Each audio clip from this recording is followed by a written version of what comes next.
তুমি গাধা একটা, তুমি ইতর লোক, পাজি ছেলে। আরে না না, তোমাদেরকে বলছি না এইগুলো।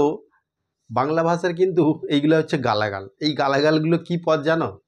এই গালাগালগুলো হচ্ছে বিশেষণ পদ। প্রিয় শিক্ষার্থী, কেমন আছো তোমরা সব? আশা করি ভালো আছো। বাংলা ব্যাকরণবিদ্যা চ্যানেলে তোমাদেরকে আরও একবার স্বাগত। আর এই সপ্তাহে যারা এই চ্যানেলটাকে ভালোবেসে সাবস্ক্রাইব করেছো তাদেরকে অসংখ্য ধন্যবাদ। এটা একটা শিক্ষামূলক চ্যানেল।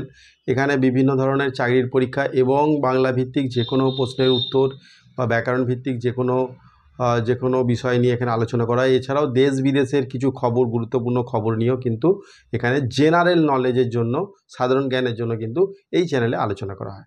আজকে যে কথাটা বলছিলাম, তুমি একটা পাজি ছেলে, তুমি একটা পাজি ছেলে, তুমি একটা গাধা। আরে না না, তোমাকে বলছি না।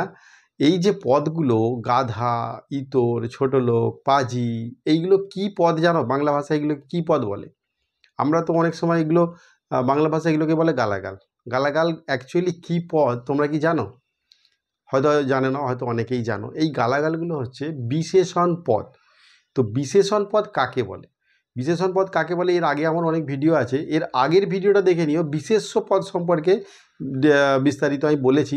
বিশেষ্য পদ কীভাবে চিনবে, শব্দ দেখে বিশেষ্য পদ কীভাবে চিনবে, সেইগুলো আমি বিস্তারিত বলেছি। আজকে কিন্তু বিশেষণ পদ নিয়ে আলোচনা করব। বিশেষণ পদ শব্দ দেখে কীভাবে চিনবে এবং চেনার কৌশল বা চেনার টেকনিক নিয়ে আলোচনা করব। এই যে বললাম যে তুমি গাধা একটা, তুমি গাধা একটা, ইতর লোক, পাজি ছেলে, এইগুলো, এই শব্দগুলো দেখো। এই যে গাধা, বিশেষ্য পদ জানো তো? গাধা, গরু, ঘোড়া, এইগুলো তো এক একটা পশুর নাম। তাহলে এইগুলো তো হচ্ছে একটা কি জাতিবাচক বিশেষ্য পদ। কিন্তু এইটা বিশেষ্য পদ হলেও এটাকে যখন ক্ষেত্র বিশেষে এর রূপ পাল্টে যায়। যেমন দেখো নীল, এই নীলটা কি? নীলটা হচ্ছে একটা রঙের নাম। তাহলে এইটা হচ্ছে বিশেষ্য পদ, বিশেষ্য পদ। আবার যদি বলি যে নীল জামা, নীল জামা আমি পড়েছি দেখো। তো নীল জামা বললে পারে জামাটা কীরকম না নীল, তখন এই নীলটা হয়ে যাবে বিশেষণ। বুঝতে পেরেছো? তাহলে ক্ষেত্র বিশেষে কিন্তু কিছু কিছু পদের বিশেষ্য হতে পারে, আবার কিছু কিছু পদের বিশেষণও হতে পারে। যখন তুমি গাধাটাকে এমনি সিঙ্গেল হিসাবে ব্যবহার করো যে গাধা একটি মাল বহনকারী পশু যদি বলি, তাহলে গাধা হচ্ছে সেখানে বিশেষ্য পদ হিসেবে কাজ করবে। আর কাউকে যদি আমি এটাকে বলি, মানে কোনো লোককে বা ছেলেকে যে একটা অঙ্ক পারে না বা বাংলা পাচ্ছে না, তাকে বলি গাধা কথাকার, এটা তো ভুল করেছিস। তাহলে যে তাকে বললাম তুমি গাধা, তাহলে তুমি মানে যে সর্বনাম তুমিটা, তার একটা বিশেষণ বসিয়ে দিলাম। সে কীরকম না গাধা, সেই জন্য গাধাটা এখানে বিশেষণ। আর এই যে ইতর, পাজি, এইগুলো হচ্ছে একদম গালাগাল, হলো কিন্তু বিশেষণ পদ। তোমরা এবারে হিসাব করে দেখে নাও।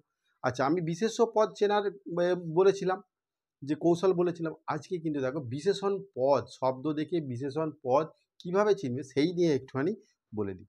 তোমরা এখনও এই বিশেষ্য আর বিশেষণটা কিন্তু অনেকের মধ্যেই এখন ঠিকঠাক মতো আসছে না।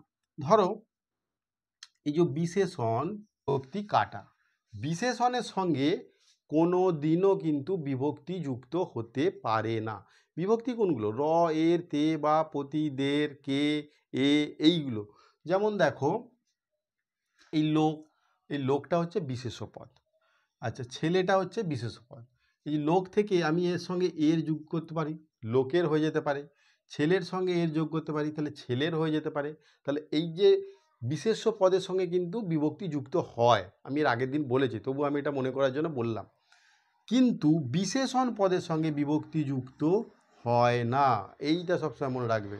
যদি এই যে ইতর যেটা বললাম, ইতরের লোক এরকম হয় না, বা ইতরদের লোক এরকম হয় না, পাজির লোক পাজিদের লোক এরকম কিন্তু হয় না, কিন্তু এগুলো বিশেষণ পদ, সেই জন্য এর সঙ্গে কোনোদিন বিভক্তি যুক্ত হবে না।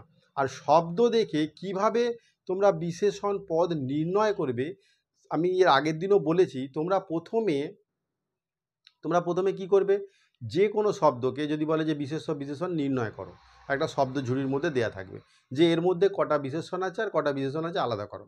আলাদা করে সেইগুলোকে আবার বিশেষ্য থেকে বিশেষণ করবে, আবার বিশেষণ থেকে বিশেষ্য করবে। যেমন দেখো, তো এই যে শব্দ ঝুড়ি, এখানে আমি লিখলাম মন, ঠিক আছে।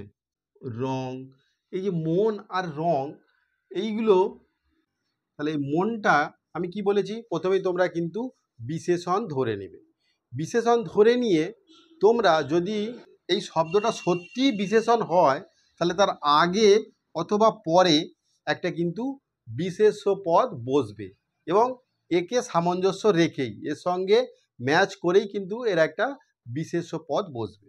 তাহলে এই মনটাকে প্রথমে বিশেষণ ধরে নিবে, ধরে নিয়ে কিন্তু এর আগে বা পরে কিন্তু একটা বিশেষ্য বসবে, বসলে পারে এর সাথে কিন্তু ম্যাচ করবে। যদি না ম্যাচ করে তাহলে কিন্তু সেটা বিশেষ্য হয়ে যাবে। বুঝতে পেরেছ?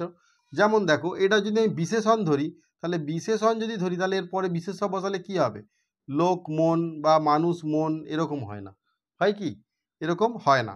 তাহলে এটা মন থেকে, এটা মনটা হচ্ছে একটা বিশেষ্য পদ, বিশেষ্য পদ। এইটাকে